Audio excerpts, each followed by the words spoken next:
my feel-good breakfast show. Welcome back. I told you it's the quickest of breaks. You are tuned into your Feel Good Breakfast Show, Expresso, right here on S3. Welcome to it. All right, first up, we are now delving into what we call imposter syndrome. It's a common yet often misunderstood experience that affects many in the workplace. It can make even accomplished individuals feel like they are not worthy of their successes, creating self-doubt and holding back their true potential. And we want to expand on this morning. We are joined by Duncan Woods, a human performance coach and executive coaching consultant at So Serene, a digital well-being platform. He's joining us this morning to share some insights from his coaching background on how to recognize and tackle these feelings head on. It's important. Duncan, lucky to have you, my friend. Welcome to your Feel Good Breakfast Show. Thank you, and great to be here. Yeah, imposter syndrome. It's a term that I think we've all heard, but I think misunderstood. But we just had a quick chat off air. It's more understood nowadays. So how do we unpack it? What exactly is imposter syndrome? So I think what the first thing we want people to understand, it's totally normal. So your brain and body are designed to protect you from unsafe environments. So it's a normal thing, but it really boils down to a confidence issue where you might not feel worthy. So how we recommend people deal with that initially is just to notice those feelings when they emerge. Notice them, and when you notice them in a very kind of objective way, you can then deal with them in a constructive way. Exactly. How do we notice? What type of feelings are we talking about when we talk about imposter syndrome? And also, is it mainly for professional settings where imposter syndrome can be experienced, or other areas as well? Across the board. So anyone who's kind of looking to perform at something, to do well at something, might have this happen to them. And it really just manifests in questioning whether I should be here, questioning my own worth and ability. Oh, wow. So let's take a workplace example. All right. Somebody that's really doing well at work. What would that scenario kind of look like for a person who might suffer from what we now call imposter syndrome?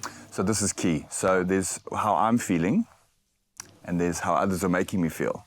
So I think imposter syndrome is best dealt with in kind of two ways. The internal experience is when we notice that we are feeling inferior, shouldn't be here, haven't got the skills or competencies to be here. So that's the internal process, which we recommend.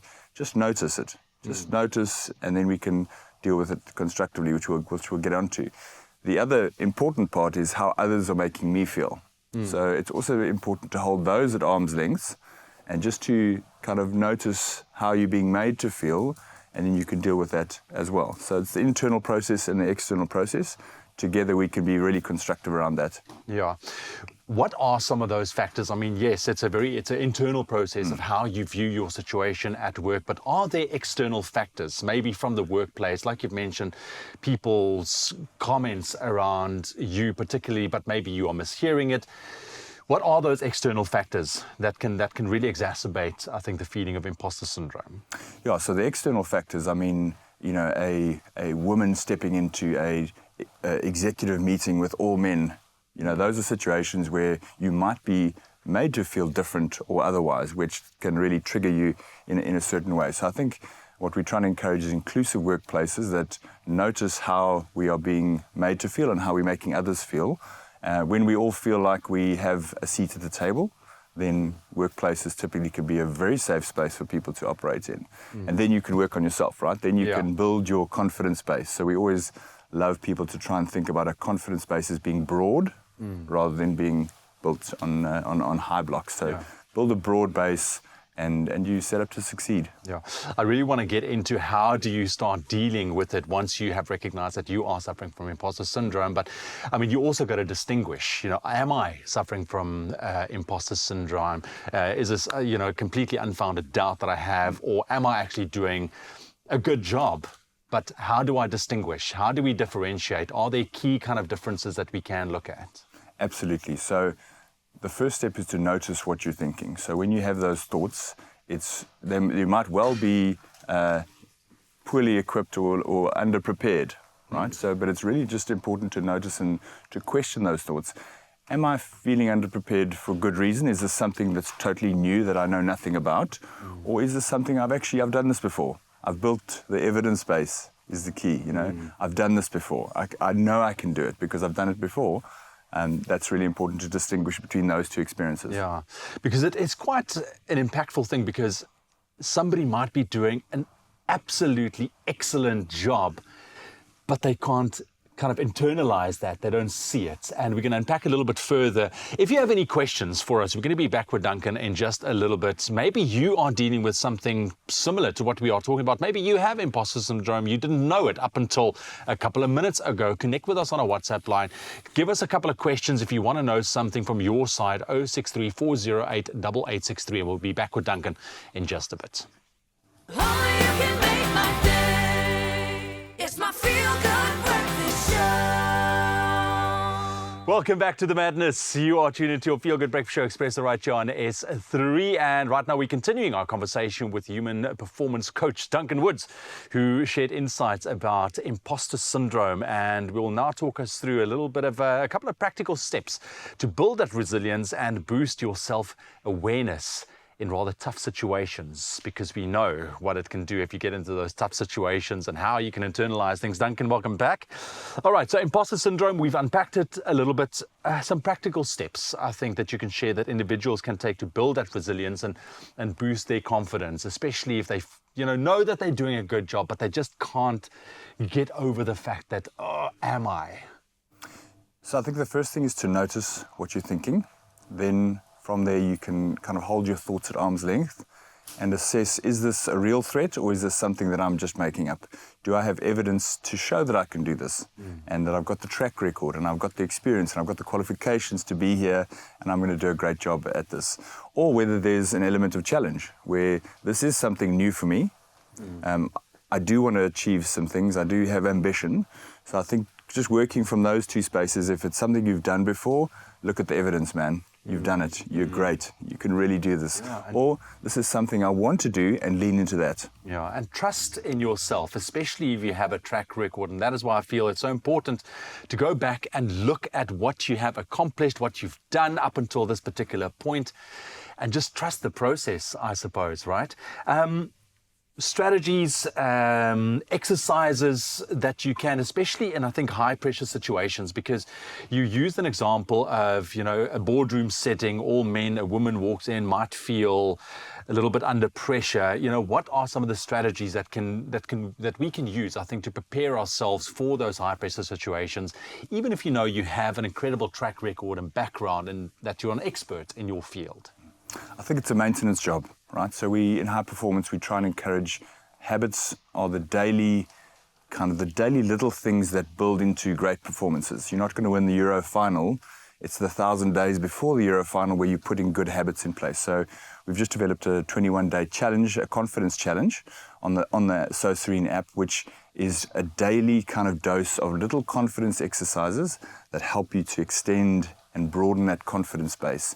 If you could do it daily, it's like a muscle, right? So if I can build my confidence muscle daily, I stop relying on what other people are thinking and I stop letting my thoughts get in the way, because I've got this broad base of confidence that's going to kind of hold me steady.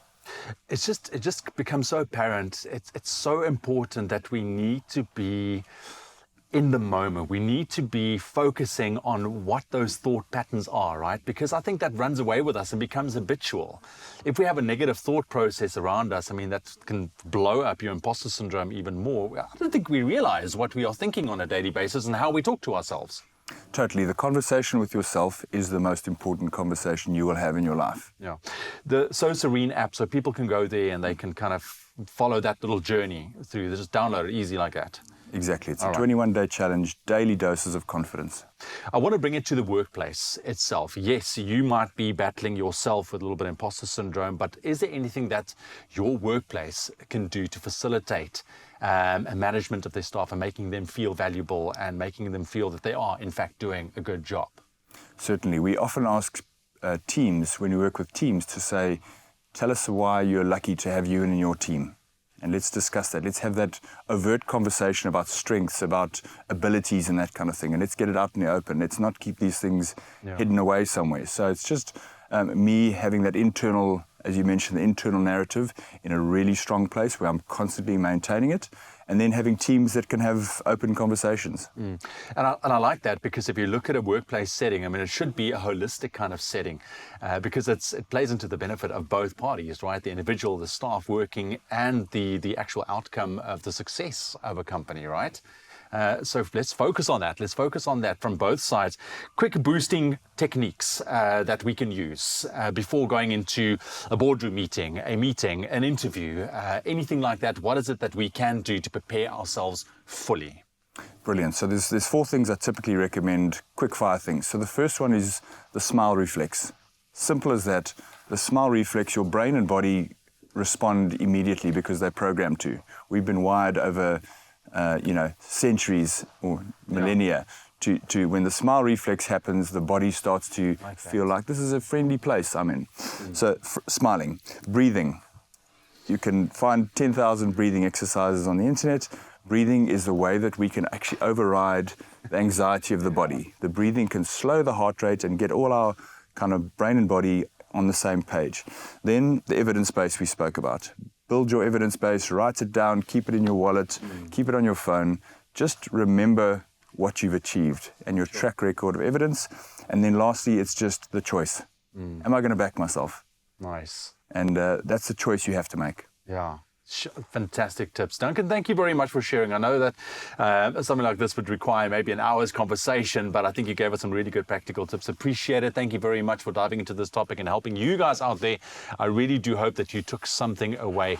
And I think it's just, if anything, realize how you talk to yourself and breathe. It's funny how we forget to breathe, huh?